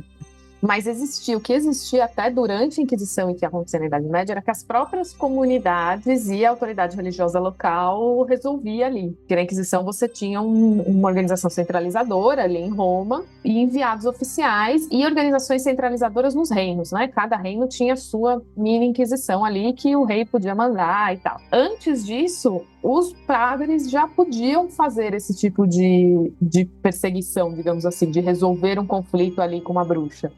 Na Idade Média mesmo, você tem, aliás, uma das figuras que espalham essa ideia de bruxa por toda a Europa são os monges mendicantes, né? Que eram os monges nômades que iam pedindo dinheiro, iam de vila em vila pregando. Boa parte do que as pessoas da Idade Média conheciam da Bíblia e do Evangelho era por essa transmissão oral, porque elas não sabiam ler, e a missa era toda falada em latim, então comunidades que não falavam latim não entendiam o que a missa estava falando, mas esses padres nômades, eles iam andando, pregando, e eles foram alguns dos grandes disseminadores dessas ideias de bruxa. Então já tinha essa noção, já tinha essas autorregulações ali das comunidades, e em alguns lugares tinham realmente caçadores de bruxa. Na Europa continental, talvez um pouco menos, mas tem vários estudos sobre os caçadores de bruxa na Inglaterra, que era um lugar onde não tinha Inquisição, né? Porque o pessoal às vezes relaciona muito bruxaria com a Inglaterra ou com Salem. Lá eram países protestantes, lá não tinha Inquisição. Salem é um desses casos que a própria, não é bem depois, né? Não é medieval, já é século XVIII, mas é esses casos em que a própria autoridade religiosa ali da própria comunidade fez a punição. E os caçadores de bruxa era meio isso, o cara aparecia na aldeia, alguém fazia uma denúncia, ou ele identificava uma bruxa e ele punia aquela bruxa e ia para outra, né? Ganhava um dinheiro ali e ia para outra. Então tinham esses outros mecanismos que não eram só os oficiais. Às vezes a gente acha que a perseguição à bruxaria é essencialmente ligada ao aparato ali da Inquisição. Mas tinham toda essa capilaridade, né? Inês, eu acho que a Inquisição, inclusive, é difícil falar nesses termos, mas ela é quase uma segurança maior, inclusive, para quem está sendo processado, né? Porque ela tem um processo. A ideia de Inquisição é tipo inquisitio, é de tipo, vamos fazer um processo legal para lidar com isso. Ao invés de deixar cada aldeia fazendo do que der da telha deles, agora a gente vai ter um processo legal. Só tem uma pessoa específica que pode julgar. Então, a Inquisição, em alguma medida, dá uma segurança maior para as pessoas, o que é muito doido. É muito esquisito a gente pensar nisso, mas ela é numa época também que o direito tá ali, né? Não é o direito como a gente conhece hoje, mas ela dá um processo. É interessante porque me dá a entender que talvez daqui a 1000 anos alguém vai olhar pra trás, vai olhar o nosso sistema judiciário hoje, que costuma perseguir uma certa etnia, uma certa, né, prática, e vai falar... Esse judicialismo do século XX, há 1000 anos atrás, e eles entenderem como a gente entende a Inquisição hoje. Seria bem interessante, né? Pensar por esse aspecto. Espero. Eu, só fazendo uma digressão, eu tô lendo Os Despossuídos, da Ursula Le Guin. E é bem isso, né? Porque é uma colônia anarquista que se separa do resto do planeta. E aí, quando eles olham para aquele planeta que tem sistema jurídico e prisão, eles não conseguem entender o que é aquilo, né? Tipo, 150 anos depois, eles olham, eles não entendem o conceito de prisão, né? E é um pouco isso que a gente tem na Inquisição. Naquela época, aquilo era uma coisa, não sei se totalmente inovadora, mas era algo que dava uma segurança para aquelas vítimas. Tanto que, assim, em algumas localidades, a Inquisição foi muito mais violenta e teve muito mais pena de morte. Mas tinham lugares em que a pena da Inquisição era... Tem um traje espanhol que chama San Benito, que é de onde vem o chapéu de bruxo, inclusive, né? Que usa aquele chapéuzinho de burro e uma roupona, uma túnica assim com uma cruz. A punição da pessoa era usar aquilo pro resto da vida. Beleza, socialmente ela vai ficar marcada como um pária, né? Uma pessoa que foi processada, que foi um católico dissidente, que fez uma coisa errada. Mas ela tá viva, ela não sofreu a pena capital. Portugal tinha muita pena do degredo, né? Eles pegavam uma pessoa que morava em determinado lugar, processava ela dentro ali da Inquisição ou da própria justiça do rei mesmo, sem passar pela Inquisição, e ela era exilada em outro ponto do reino. Você tem toda uma questão, a pessoa larga toda a vida dela, tudo que ela conhece, ela foi obrigada a viver naquele outro contexto, mas ela não sofreu uma pena capital. Então você tem também essas peculiaridades ali, porque também a Inquisição durou do século XIV, mais ou menos, até o século XIX, né? Ainda existe, na verdade, um bracinho ali que a gente pode chamar de Inquisição. Mas a portuguesa, por exemplo, que foi uma das últimas a acabar, ela acabou em 1820. Então é um período muito longo, né? Então teve muitas manifestações. Muitos tipos, né? Muitos tipos de Inquisição e que foi se adaptando, né? Em 1820 já não era mais aceitável se fazer o que se fazia em 1340, né? Eu acho muito bom a parte, muito bom assim, né? Mas Portugal fazia muito a troca de pessoas do reino todo, né? Que era tipo, você era condenado aqui, aí você vai pra lá. Aí a outra pessoa de lá vem pra cá, aí a pessoa de lá. Então era tipo, o degredo era tipo, eles ficavam jogando as pessoas de um lado pro outro no reino, e no reino todo, assim. Então você tem uma galera, tipo, cara, eles ficam trocando. Basicamente eles ficavam trocando a população de lugar, assim. E o degredo não necessariamente era pra vida toda, né? O que, assim, pensando na prática, considerando que é uma vida muito difícil, que as pessoas não se mudavam, que você mudar de cidade significava... Pra muita gente, isso era uma coisa... Assim, acabava com a vida da pessoa. Era uma punição muito grave, né? Assim, mas ao mesmo tempo é muito engraçado quando você pensa que ficava tipo, agora esse daqui vai pra lá, e esse vem pra cá, e esse vai pra lá. O português gosta disso, né? Eles gostam de mudar, tem um monte de imigrante português pelo mundo, né? É deles, né? É deles. Vamos misturar essa gente aqui, peraí.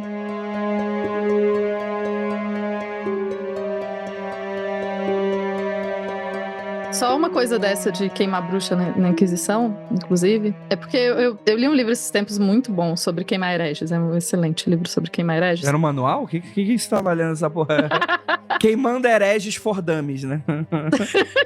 Eu acho que chama, inclusive, Burning Bodies. Eu acho que é isso que chama em inglês. Eu vou até anotar. Deixa eu ver, eu vou pegar a referência certinho aqui. Mas ele debate bem a ideia de quando que queimar pessoas como punição pra heresia ou pra bruxaria começa a ser uma coisa que acontece dentro da igreja, assim, como uma punição, até porque a igreja não queimava, né? Quem queimava era o poder do rei, o que é diferente. Mas... Então, quando que em 1200 e pouco tem o primeiro o momento que se queimam hereges. E é tão bizarro para as pessoas na época que 5 pessoas escrevem sobre. E assim, para 5 pessoas escreverem sobre um evento em 1200 e pouco, é porque foi muito chocante. Ficou todo mundo muito chocado, assim. Eles ficaram tipo, mas que? E não que não existisse pena de queimar pessoas. Existia. Inclusive, ela era uma pena que tinha um gênero, em termos de gênero, como pena capital, ela era uma pena, por muitas sociedades, especialmente ali mais para, tipo, o que a gente chama de Alemanha e França, não se, por exemplo, enforcar não acontecia com mulheres. O enforca não necessariamente era uma punição feminina, você tinha outras formas de matar mulheres quando elas cometiam crimes. E queimar era uma punição que era meio sem gênero. Dava pra queimar todo tipo de... Todo mundo podia ser queimado. Galera não binária, aqui ó, na fila da fogueira, homem na fila do enforcamento, mulher, e aí, bicho, aí nem falo, nem vou falar. É Burning Bodies mesmo, que chama o livro. E daí a ideia, então, em 1200 e pouco, quando tem esse momento que uma comunidade coloca essa pena de queimar para hereges, fica todo mundo muito chocado. Então a ideia de queimar bruxas, que em alguma medida, se a gente voltar na ideia lá da antiguidade, a bruxa, ela, tipo, ela tá praticando essa religião errada e não que ela é de uma religião diferente, ela é uma ideia que vai se desenvolvendo mais pra frente. Ela não é uma ideia que sempre existiu. Tipo, não é uma coisa que era totalmente...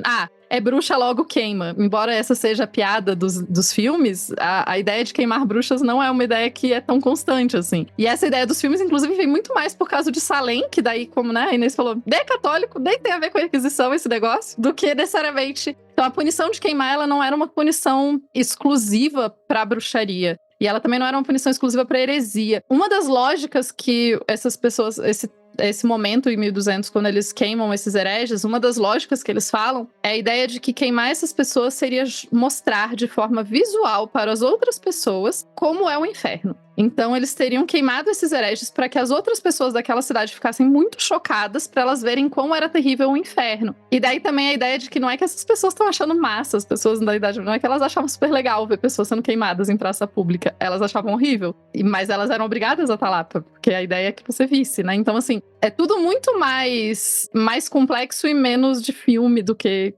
falando assim, né? E eu recomendo demais esse livro. Ele é do Michael Barbezat. Ensina direitinho, né, Tupá?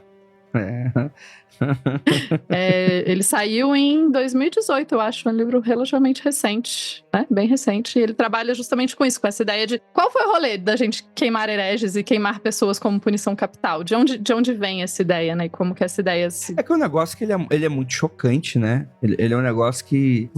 Não é do tipo, eu quero que isso passe desapercebido, né? É um negócio de... É foda mesmo, né? E a Inquisição tinha muito isso que vem baseado nisso, que é isso da humilhação pública, né? Aquela pessoa foi queimada, vocês têm que ver ela queimar, porque é assim que vocês vão estar no inferno, né? Você tem que usar esse traje aqui a sua vida inteira para todo mundo saber que você era um herege. Até em Portugal e na Espanha tinha os autos de fé, né? Eles pegavam um monte de processado, Portugal fez isso algumas vezes, pegava um monte de processado do reino inteiro, levava na Praça do Comércio, que é a maior praça até hoje de Lisboa, onde ficava a alfândega e tal, e fazia um julgamento público de, 100, 200 pessoas. Algumas dessas pessoas seriam queimadas justamente como exemplo. Por, 4, 5, né? A gente tem algumas gravuras que você vê ali 3, 4 pessoas. E as outras iam sendo julgadas ali na hora. Então, a maioria algumas iam ser absolvidas se elas admitissem, outras iam pro degredo, outras iam ter uma outra coisa pública ali, mas que não era pro resto da vida. Mas tinha esses 4, 5 que iam ser queimados de exemplo, né? A Inquisição tinha muito isso do fazer de exemplo, do mostrar o que acontecia quando você se desvia da fé, né? Que vem um pouco já vem da Idade Média, né? Já tem um pouco disso. A Idade Média tinha aquelas punições públicas, por exemplo, do ficar pendurado, né? Do receber tomate, que é a carta do pendurado do tarô, né? Essa iconografia em algumas escolas ela é baseada nessa vergonha pública, né? A pessoa fica pendurada ali e ela vai ser chavada pela comunidade. E a Inquisição leva isso num outro nível, né? A Inquisição, né, ela truca e decide fazer, né? Tipo, não, gente, deixa eu ter um nível novo aqui de vergonha. E aí entra muito, e acho que também entra muito para nosso imaginário a fogueira, e aí às vezes a gente não tem noção do quão terrível é isso, né? Porque a gente vê isso em desenho, a gente vê isso em filme, a gente não tem muita noção de como era isso era impactante, Perfeito. né? E aí, assim, a gente não vai falar muito de bruxaria contemporânea, porque a gente já teve ou vai ter um episódio especial sobre isso esse mês. E aí é complicado, né? Porque eu acho que bruxaria, a gente costuma pensar a bruxaria como uma tradição, e eu sinto que é um pouco a gente olhando pra trás e definindo o que é tradição, mas quando na verdade tem muita oralidade, né? Não era um negócio que passava num livro, era um negócio que passava muitas vezes de mãe pra filha, às vezes de pai pra filho também, porque não, né? Porque a gente tem essa dualidade aí de gênero nesse sentido, né? Você tem os grandes magos, astrólogos da realeza, você tem as bruxas do campo, ignorantes, mas que faziam aborto e cesárea não, né? Se elas fizessem cesárea, deve ser incrível se elas fizessem. Acho que não é o caso. Mas, enfim, fazia o parto. Existem descrições, mas... Se tirar um dente do jeito aterrorizante que é, imagine, calcule uma cesárea. Deve ser uma coisa bonita. Assim, existem descrições, mas em geral eram questões muito específicas sobre... Eu tava estudando um tempo atrás sobre sacrifícios humanos. Tinha um livro, né? Como sacrificar humanos. Que você tava lendo por algum motivo. E daí tem um debate sobre isso, sobre parto, etc. E tem um debate sobre isso. E tem momentos, mas em geral cesáreas eram feitas em casos muito, muito, muito específicos, do tipo... A gente tem certeza que a mãe morreu e a gente vai tentar salvar o neném, ou coisas muito específicas. Não era uma parada comum, não. Que bom. Tá falando que você tava lendo livro sobre sacrifícios humanos, eu tive uma aula sobre isso hoje. A gente estuda umas coisas, às vezes, que... É muito bom, né? E é isso, a gente acha super normal. Tipo, eu tava debatendo sacrifícios humanos na universidade. Pra uma galera, é um lugar de sacrifício humano, essas coisas aí, bruxaria, é na universidade mesmo, né? Mas é muito interessante, né? Porque eu acredito que essa construção de tradição... É que a gente vai pensar mais pra frente na Wicca, né? E, enfim, né? Que a gente comentou no outro episódio. Mas existia algum tipo de tradição estabelecida dessas pessoas que viviam na floresta, alguma coisa desse sentido? Ou é de fato, como eu imagino que seja, alguma coisa muito mais precária do tipo, certos conhecimentos são passados pra filhas e pra filhos? Como é que é, Inês? Eu acho que era mais a transmissão oral e aí o que talvez a gente possa chamar de tradição são essas reminiscências, vamos dizer assim, né? Aquela comunidade ali que foi cristianizada, mas eles acreditavam que um dia no ano uma deusa vinha ver só a colheita deles, entendeu? Eles acreditavam que na virada da primavera eles tinham que fazer um mastro ali no meio da colheita para eles terem um crescimento bom das plantas. Então acho que o que a gente chamaria mais de tradição, e que às vezes até, né, a gente vê autores da bruxaria contemporânea, do neopaganismo, da Wicca, interpretando como tradições pagãs que sobreviveram, é um pouco essas reminiscências assim que vão sobrando, que o cristianismo em alguns momentos tentou combater, em outros eles falaram, beleza, vamos absorver isso aqui, tipo, por exemplo, o negócio lá do Krampus, que tem ali na Europa bem do norte, que é aquele demônio que acompanha o Papai Noel, que é claramente uma reminiscência pagã, tem toda uma relação ali com Deus de fertilidade e tal. E a igreja falou, beleza, ele chega antes do Natal é o nascimento de Cristo, e é nóis, vambora. Porque é uma coisa muito difícil de combater. Às vezes o povo tá fazendo isso faz 2000 anos, né? Então acho que o que a gente poderia chamar de tradição é isso, e sem eliminar que existam tradições familiares mesmo de parteiras, de curandeiras, né? Como a gente tem aqui no Brasil benzedeira, por exemplo, né? Que a benzedeira sempre passa para alguém da família, né? A filha, a neta, a sobrinha, e tem 3, 4 gerações, é mais ou menos isso, né? E até na parte prática, uma parteira, por exemplo, vai levar uma ajudante, ela vai levar uma filha, a filha vai aprendendo e vai se criando uma tradição, né? Eu acho que, né, pensando também na antiguidade, você tem essas tradições orais, mas não organizadas como coisas separadas. Com exceção, claro, de religiões que existiam, tipo, sei lá, o druidismo. Os druidas existiam como uma religião separada, né? E daí, depois que boa parte deles é morta e tal, você vai ter tradições que sobrevivem ali no meio, e daí vira essas tradições orais e tal. Mas você não tinha até onde, né, assim, você tem religiões pagãs antes do cristianismo na Europa, mas você não tem esses bolsões de resistência de pessoas que se consideravam unicamente pagãs. E daí, eu acho que vale um pouco a gente pensar, a Inês falou isso já, né? Tipo, como que essas pessoas da Europa medieval tinham acesso ao cristianismo, né? Que cristianismo era esse? Que cristianismo é esse que elas tinham acesso? Era assim, nem todo padre era letrado ou tinha estudado. Muitos padres, eles eram mais práticos. E daí eles iam interpretando a Bíblia à moda do que dá pra interpretar, misturado com as próprias crenças deles, porque eles também eram, né, pode chocar as pessoas, mas eles eram seres humanos e eles cresceram nessas crenças. Então, muitas vezes, essas coisas que a igreja acaba aceitando são porque as próprias pessoas da igreja praticam também. E aí nem falou nesse momento que os padres começam a fazer vários guias de necromancia, tipo, que, né? Eles não estão achando que tá errado fazer isso, né? Eles estão achando que é ok, né? E daí você vai misturando isso Não, tudo. pera lá. Tá achando que é errado, sim, senhor. Não vem com essa não, que eu já assisti 2 vezes O Nome da Rosa. Padre sabe fazer merda? Sim. Tava assim, fazendo escondido. Tava lendo ali, ó, na bituca ali, ó, dentro do quarto. Isso aí não tem essa história aí, não. Alguns estavam mesmo. Alguns sabiam que estavam fazendo uma coisa que não devia. Tinha.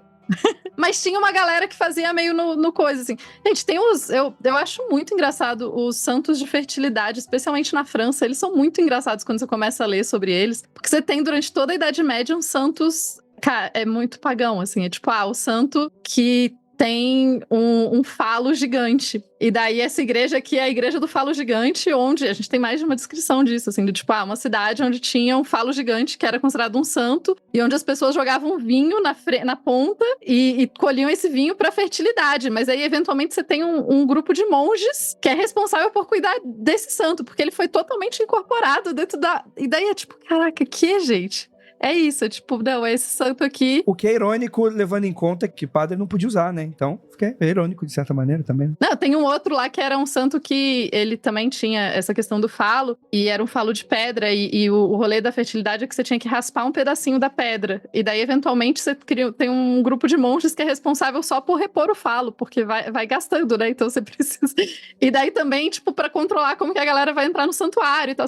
Então, tem essas misturas, as coisas não são organizadas do jeito que a gente acha que é, assim. E daí essas tradições também vão se passando ali, então essas tradições familiares são muito fortes e importantes. Mas não quer dizer que aquela família, tipo, nós somos secretamente bruxas e passamos entre nós. Muitas vezes elas não. Nós sabemos as curas e aprendemos aqui, nós somos pessoas que curam. Não necessariamente, tipo, essa separação, né? E faziam as curas muitas vezes em nome de Deus, com oração católica, com tudo isso, né? E muitas vezes E mistura daí um judaísmo no meio, e daí é tipo, é muito... É tudo muito poroso, né? É. No fundo, a questão toda da bruxaria não é bruxaria em si. O problema é político. Quem rodava é quem não tinha poder político. E quem não... E não é poder político no sentido poder partidário. Também. Do tipo, eu tô em um grupo menor. Mas é também naquele grupo que era ostracizado, né? Que era, por algum motivo, caía ali na malha fina. Porque tinha muita coisa que era proibida, a galera da nobreza fazia. Tinha mago na nobreza, né? Você tinha... Pessoas encomendavam venenos e remédios da galera, né? Então, assim... As pessoas sabiam que eram necromantes, até necromante não ser proibido, né? Né? Era proibido e as pessoas continuavam sabendo quem era o necromante. Então, exatamente. Só que o necromante é amigo do rei, aí, né? Só que aí muda o rei, e daí o necromante vai ser julgado, então... Por isso que eu resgatar o que eu sempre falo, né? No fundo, a gente é macaco com iPhone. Não mudou muito de lá pra cá nesse sentido, né? Foi só uma dança das cadeiras, é isso aí. A humanidade é essa porra aí mesmo. E a minha interpretação, Inês, por favor, me corrija, mas uma interpretação rasa, claro, né? Mas que eu faço muitas vezes dessa questão porque as mulheres foram perseguidas na Inquisição e tal. Eu vejo que é muito mais a Inquisição como um sintoma de uma sociedade que era misógina e já perseguia as mulheres por outras questões do que simplesmente, ela existiu, a Inquisição surgiu para perseguir mulheres, né? É muito mais essa coisa que a gente falou antes, né? São muitos fios, não é uma coisa só, assim. Eu também interpreto muito assim.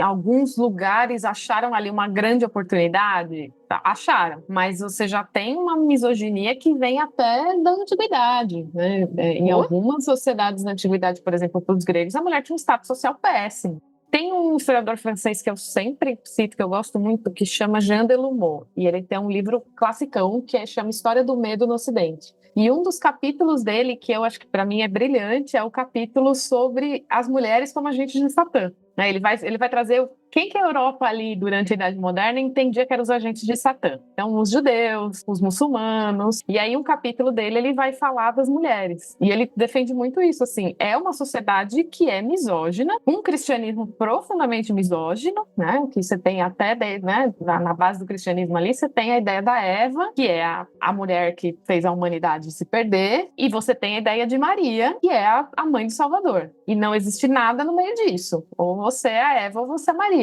Então, a figura da bruxa é muito associada a Eva e vai ser construída toda uma misoginia europeia em cima dessas figuras. E a Inquisição e as posturas até misóginas que a Europa vai ter depois, até legalmente, né? Ela vem muito disso, né? Ela é um sintoma dessa visão inteira que se tem sobre a mulher. E é lógico, né, pensando em termos econômicos, a virada ali da Idade Média para a Moderna é um momento muito crítico para a Europa em geral, né? Você tem epidemia de peste, tem fome, tem sistema político mudando, né? O mundo, como aquelas pessoas conheciam, estava mudando muito profundamente, né? Então, alguém tem que ser o bode expiatório disso aqui. E é por isso também que você tem muita acusação de bruxaria, porque é um mundo em crise. E exatamente, né? Então, o que eu vou fazer com isso? Eu vou culpar alguém. A peste, inclusive, causada pela caça dos gatos, que eram animais de bruxos que caçavam ratos, que eram alvo das pragas e das pestes, né? Então, nada mais irônico, né, do que você causar sua própria destruição através do outro que você odeia, né? Então, é irônico, né? Claro que não é só isso, né? Enfim. Mas é um dos fatores, Sim. né? E aí o Delamot levanta muito isso. Até quem quiser ler esse capítulo, eu indico muito, porque ele escreve muito bem sobre isso. Ele mostra um cenário muito grande, ele traz ali até documentos de inquisidores levantando justamente isso, né? Como é que você já tinha ali um substrato misógino numa sociedade em crise e aí foi um prato cheio, né?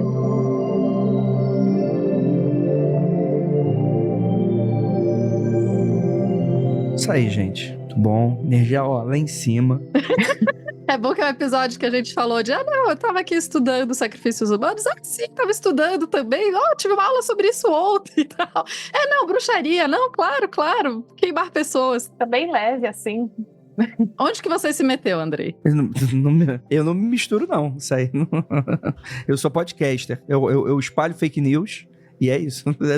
Essa é a minha função aqui nessa terra. Eu sou o tio do Zap com um microfone. Não, mas brincadeiras à parte, assim, eu acho que é uma coisa que eu venho percebendo cada vez mais, e é por isso que eu gosto de tanto historiador, de chamar tanto historiador pra conversar aqui no Mundo Freak, que cada vez mais fica claro pra mim que os nossos problemas atuais é falta de história.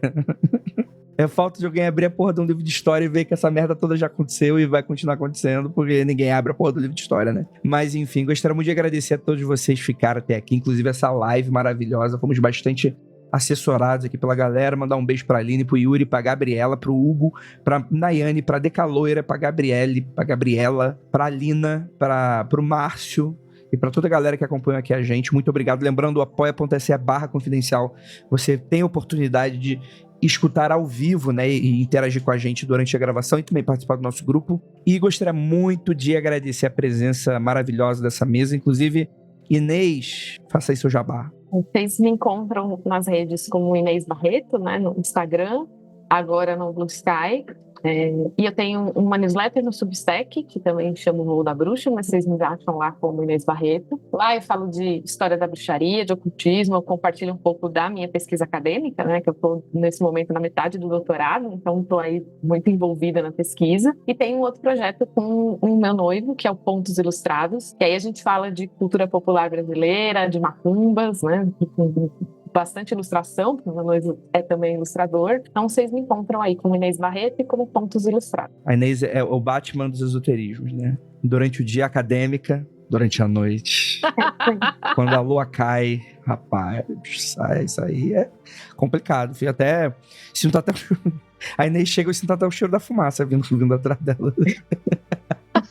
Tupá, você tem um jabá, mas não é pra hoje. Em algum momento você vai ter um jabá. Não. Tô prevendo. Só fiquem ligados. Stay tuned.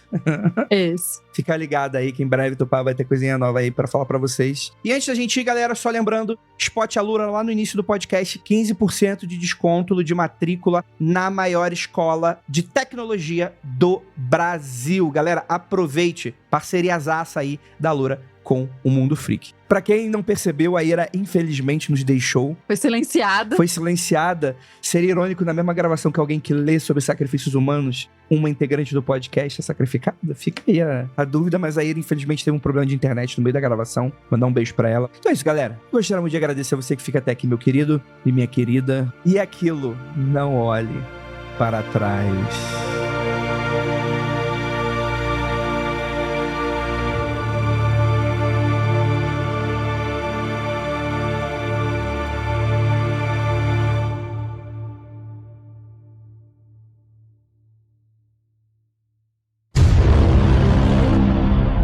Necromancia pra Ira aqui. Vem, Ira. Pegar a tabuleta romana. Tabuija romana. Tabuija romana. Parece nome de Twitter, né? Tabuija romana. Tá Tabuija mutada. romana. Tenta de novo, Ira. Não tá mutado.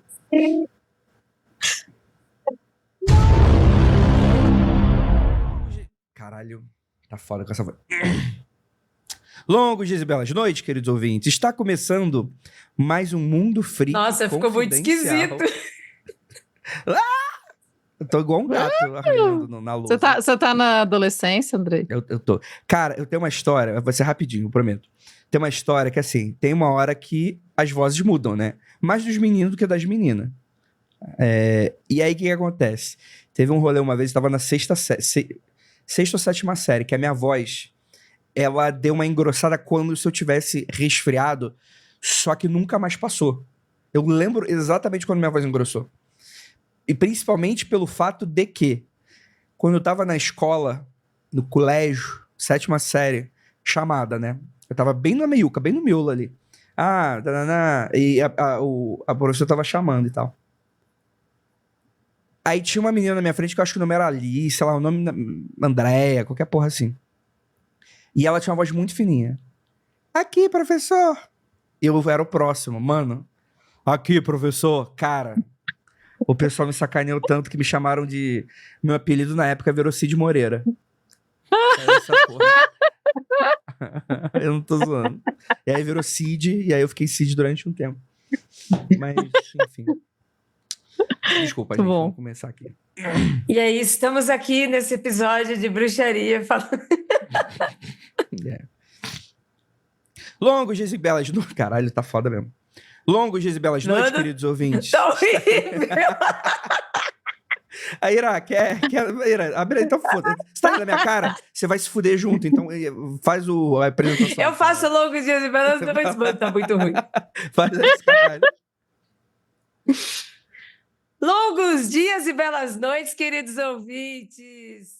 Estamos aqui. Este programa foi produzido por Paratopia Podcast Storytelling.